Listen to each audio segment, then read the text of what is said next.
So hi guys, எல்லாருக்குமே வணக்கம் and welcome back in another video. So guys, உங்கள் வீட்டில் ஏதாச்சும் தீர்ந்து போயிடுச்சுன்னா உங்கள் அம்மா வந்து சொல்லுவாங்க உருளைக்கிழங்கு வாங்கிட்டு வா, அது கிடைக்கலாட்டி வெண்டிக்காய் வாங்கிட்டு வா, அது கிடைக்கலாட்டி தக்காளி வாங்கிட்டு வா. ஸோ இந்த மாதிரி உங்கள் லைஃப்பில் எப்போவுமே ஏதாச்சும் ஒரு டிசிஷன்ஸ் எடுத்துக்கிட்டே இருப்பீங்க, கரெக்டாக? ஸோ கைஸ், இந்த மாதிரி தான் பைத்தன் ப்ரோக்ராமிங்லேயும் டிசிஷன்ஸ் எடுக்கிற மாதிரி ப்ரோக்ராம்ஸ் அதெல்லாம் எழுதுகிற நிலமை அதெல்லாம் வரும். ஸோ இந்த வீடியோவில் நம்ம அதை பற்றி தான் பார்க்க போகிறோம். ஸோ கொஞ்சம் கூட டைம் வேஸ்ட் பண்ண வேணாம், லெட்ஸ் கெட் ஸ்டார்டட்.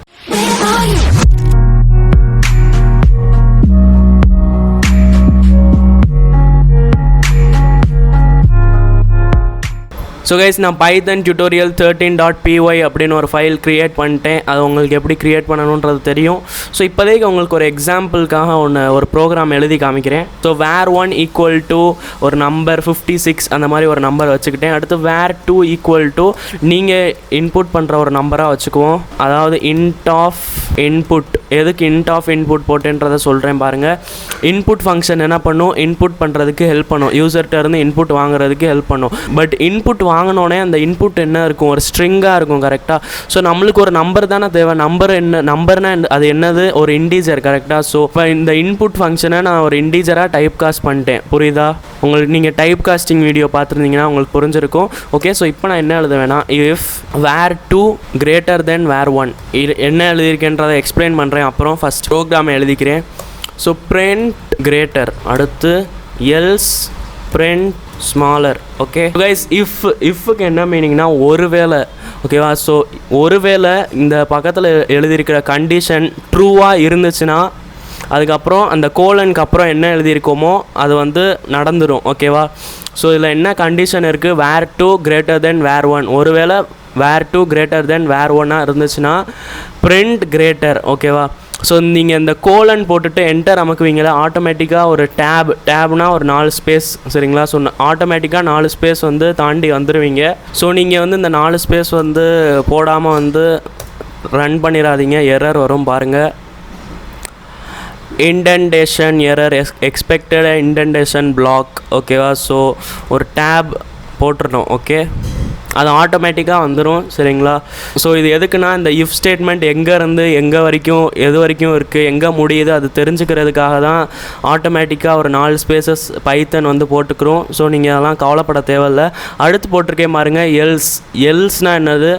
ஒருவேளை மேலே இருக்கிறது நடக்கலைன்னா என்ன பண்ணணும்?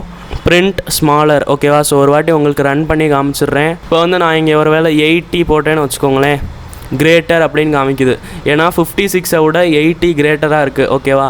பட் ஒருவேளை வந்து நான் இங்கே 8 அப்படின்னு போட்டேன்னு வச்சுக்கோங்களேன், ஸ்மாலர்னு காமிக்கும் பாருங்கள், ஸ்மாலர் அப்படின்னு காமிச்சிருச்சு. ஸோ கைஸ், இந்த ப்ரோக்ராமில் நான் என்ன எழுதியிருக்கேன்றது உங்களுக்கு புரிஞ்சிருக்கும். ஸோ ஒரு முக்கியமான விஷயத்த சொல்லிடுறேன், நல்லா கேட்டுக்கோங்க. ஒருவேளை இஃப்பில் இருக்கிற கண்டிஷன் என்னது? var2 கிரேட்டர் தென் var1, கரெக்டாக? ஸோ நீங்கள் என்ன கண்டிஷன் போடுறீங்களோ அதை பொறுத்து. ஸோ ஒருவேளை இஃப்பில் இருக்கிற கண்டிஷன் ட்ரூவாக இருந்துச்சுன்னா இஃப்பில் இருக்கிறத செஞ்சிடும், ஓகேவா? ஒருவேளை கிரேட்டராக இருந்துச்சுன்னா கிரேட்டர்னு பிரிண்ட் பண்ணிடும். பட் ஒருவேளை இஃப்பில் இருக்கிற கண்டிஷன் ட்ரூவாக இல்லைன்னு வச்சுக்கோங்களேன், அது கண்டிப்பாக எல்ஸில் என்ன இருக்கோ அதை கண்டிப்பாக பிரிண்ட் பண்ணியே தரும், ஓகேவா? இதை நல்லா ஞாபகம் வச்சுக்கோங்க. ஒரு இடத்துல வந்து உங்களுக்கு கேட்பேன், ஓகேவா? பட் கைஸ், ஒருவேளை வந்து நான் இங்கே 56 போட்டேன்னு வச்சுக்கோங்களேன், பாருங்கள், 56 ஈக்குவல் தானே வரணும். ஏன்னா var1குள்ளேயும் 56 தான் இருக்குது, var2குள்ளே இப்போ நம்ம இன்புட் பண்ணதும் 56 தான். எதுக்கு இங்கே ஸ்மாலர் வருது? ஈக்குவல் தானே வரணும். ஸோ இப்போ நீங்கள் எல்லாருமே சொல்லுவீங்க, நம்ம ஈக்குவலாக இருக்கிறதுக்கு வந்து நம்ம எந்த ஒரு ஃபங்க்ஷன் எழுதவே இல்லை அப்படின்னு. ஸோ வாங்க எழுதிக்குவோம். If var2 equal to var1, okay? So எதுக்கு 2 ஈக்குவல் டு போட்டிருக்கேன்றது வந்து ஆப்ரேட்டர்ஸ் அப்படின்னு ஒரு வீடியோவில் உங்களுக்கு சொல்லிடுவேன். ஸோ நீங்கள் கவலைப்பட தேவையில்லை. ஸோ இப்போதைக்கு வந்து நீங்கள் ஒரு ஈக்குவல் டுனா 2 ஈக்குவல் டு போடணும் அப்படின்னு மட்டும் ஞாபகம் வச்சுக்கோங்க, ஓகேவா? Okay, so if var2 equal to var1 print equal, okay? இப்போ நான் ரன் பண்ணுறேன். இப்போ வந்து நான் இங்கே 56 அப்படின்றத போட்டுடுறேன், பாருங்கள், ஈக்குவல் அப்படின்னு வந்துருச்சு. பட் கைஸ், ஒருவேளை வந்து நான் இங்கே 80 அப்படின்றத போட்டு என்டர் பண்ணுறேன்னு வச்சுக்கோங்களேன், பாருங்கள், கிரேட்டர் ஸ்மாலர் அப்படின்னு வருது. எதுக்கு இந்த குழப்பம் நடந்திருக்கு அப்படின்னு நீங்கள் கேட்பீங்களே. ஸோ கைஸ், இதுக்கான ஆன்சர் வந்து ரொம்ப ஈஸி. நான் உங்களுக்கு அப்பயே ஒரு விஷயத்த சொன்னேன், இஃப்ல இருக்கிறது நடந்துருச்சு, ஒருவேளை இஃப்ல இருக்கிறது ட்ரூவா இருக்குன்னா பிரிண்ட் பண்ணும். ஓகேவா? ஸோ மேலே பாருங்க, இஃப் வேர் 2 கிரேட்டர் தென் வேர் 1, கரெக்டாக 80 வந்து வேர் 2 விட அதிகமாக தானே இருக்கு. ஸோ அதனால் கிரேட்டர் அப்படின்றத பிரிண்ட் பண்ணிருச்சு. ஆனால் அந்த இஃப்க்கு ஒரு நோய் இருக்குது. இந்த இஃப் என்ன பண்ணும்னா, எத்தனை நம்ம இஃப் ஸ்டேட்மெண்ட் எழுதினாலும் எல்லா இஃப்பையும் செக் பண்ணும். இப்போ ஃபஸ்ட்டு இஃப்பை செக் பண்ணிட்டு கிரேட்டர் அப்படின்றத பிரிண்ட் பண்ணிருச்சு.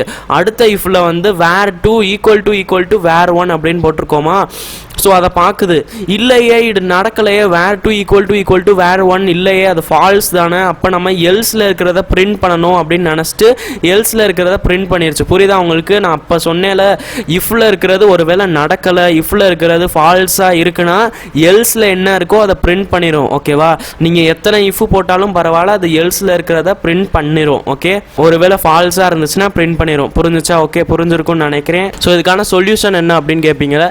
ஸோ அதுக்கு தான் எலிஃப் அப்படின்னு ஒன்று இருக்குது, அதை யூஸ் பண்ணுவோம். இப்போ நான் உங்களுக்கு ரன் பண்ணிட்டு காமிச்சிடுறேன். இப்போ வந்து நான் அதே 80 போட்டு என்டர் பண்ணுறேன் பாருங்க, கிரேட்டர் மட்டும்தான் வந்துருச்சு.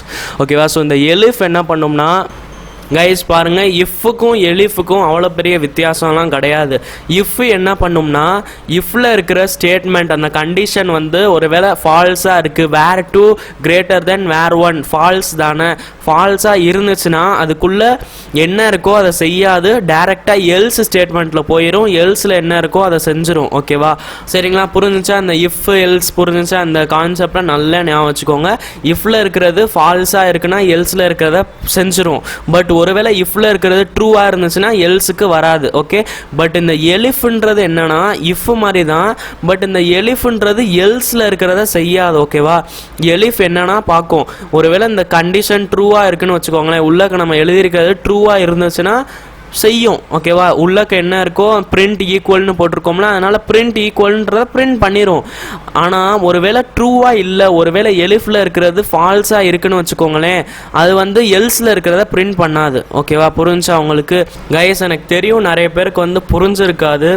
ஓகேவா? ஸோ ஒருவேளை புரியலாட்டே என்னோட இன்ஸ்டாகிராம், ஃபேஸ்புக் அந்த பேஜஸோட லிங்க் அதெல்லாம் இருக்குது டிஸ்கிரிப்ஷனில், என்கிட்ட வந்து பர்சனலாக காண்டாக்ட் பண்ணி நீங்கள் கேட்டுக்கலாம். ஓகே, ஸோ அப்போ உங்களுக்கு நல்லா புரிஞ்சிடும். சரிங்களா? ஸோ கண்டிப்பாக காண்டாக்ட் பண்ணுங்கள், என்கிட்ட இருந்து உங்களுக்கு ஃபுல் சப்போர்ட் கிடைக்கும். ஓகேவா? ஸோ இப்போ வந்து உங்களுக்கான ஒரு டாஸ்க் கொடுக்குறேன். நீங்கள் என்ன பண்ணணும்னா, ஸோ எக்ஸாம்பிளுக்கு வந்து நீங்கள் வந்து ஒரு வெப்சைட் க்ரியேட் பண்ணுறீங்க. ஓகேவா? அந்த வெப்சைட் வந்து டிரைவிங் ஸ்கூல் இருக்கும்ல, டிரைவிங் ஸ்கூலுக்கு வந்து 18 இயர்ஸ்க்கு மேலே தானே நம்ம டிரைவ் பண்ண முடியும். அந்த மாதிரி வந்து அந்த டிரைவிங் ஸ்கூலுக்காக ரெஜிஸ்டர் பண்ணுற மாதிரி வெப்சைட் க்ரியேட் பண்ணுறீங்க. ஓகேவா? அதில் வந்து ஒரு ப்ரோக்ராம் எழுதுறீங்க. அந்த ப்ரோக்ராம் வந்து ஏஜ் என்னன்றதை கேட்கும். ஓகேவா? ஏஜ் ஒருவேளை 18க்கு மேலே இருந்துச்சுன்னா யூ கேன் டிரைவ் அப்படின்றத காட்டும். ஒருவேளை ஏஜ் வந்து 18க்கு கீழே இருந்துச்சுன்னா யூ கேனாட் டிரைவ்ன்றதை காட்டும். அடுத்து ஒருவேளை ஏஜ் வந்து 18க்கு ஈக்குவலாக இருந்துச்சுன்னா நீங்கள் வந்து டிரைவிங் ஸ்கூலுக்கு வாங்க, நீங்கள் உங்களோட ஸ்கில் எப்படி இருக்குது அதை பார்த்து வந்து நாங்கள் யோசிப்போம் அப்படின்றத பிரிண்ட் பண்ணணும். ஓகேவா?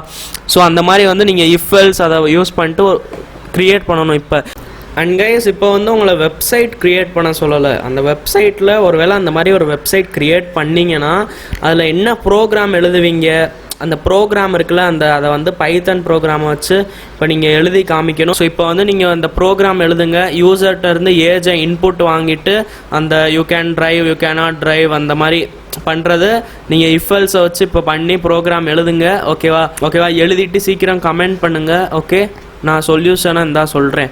ஸோ கைஸ், ஃபஸ்ட்டு வந்து ஏஜ் அப்படின்னு ஒரு வேரியபிளை க்ரியேட் பண்ணிக்கோங்க. Okay, age equal to input ஃபங்க்ஷனை யூஸ் பண்ணிக்கோங்க. சரிங்களா? ஸோ இந்த இன்புட் ஃபங்க்ஷன் யூஸ் பண்ணிட்டு உங்களுக்கு என்ன சொல்லியிருக்கேன், இன்புட் ஃபங்க்ஷன் வந்து ஒரு ஸ்ட்ரிங்காக தான் எடுத்துக்கிறோம். கரெக்டாக? ஸோ இப்போ வந்து நான் இதை இன்ட்டாக டைப் காஸ்ட் பண்ணியிருக்கிறேன், ஒரு இண்டீஜராக டைப் காஸ்ட் பண்ணிக்கிறேன், அடுத்து என்டர் அமுக்கிறேன். ஓகே, ஸோ இப்போ யூசர் வந்து என்டர் பண்ணுவியால ஒரு நம்பரு, அவனோட ஏஜ், அது வந்து ஒரு இண்டீஜராக டைப் காஸ்ட் ஆகி வந்துடும். ஓகேவா? ஸோ இப்போ நான் என்ன பண்ணுறேன்னா, if age greater than 18, okay, greater than 18 இருந்துச்சுன்னா என்ன பிரிண்ட் பண்ணணும்னா you can drive. Okay, you can drive. புரிஞ்சா உங்களுக்கு? பட் ஒருவேளை வந்து ஏஜ் வந்து 18க்கு கீழே இருந்துச்சுன்னா என்ன பண்ணணும், இங்கே வந்து நீங்கள் எலிஃப் ஸ்டேட்மெண்ட் யூஸ் பண்ணிக்கோங்க. ஓகேவா? எலிஃப் ஸ்டேட்மெண்ட் தான் யூஸ் பண்ணணும்.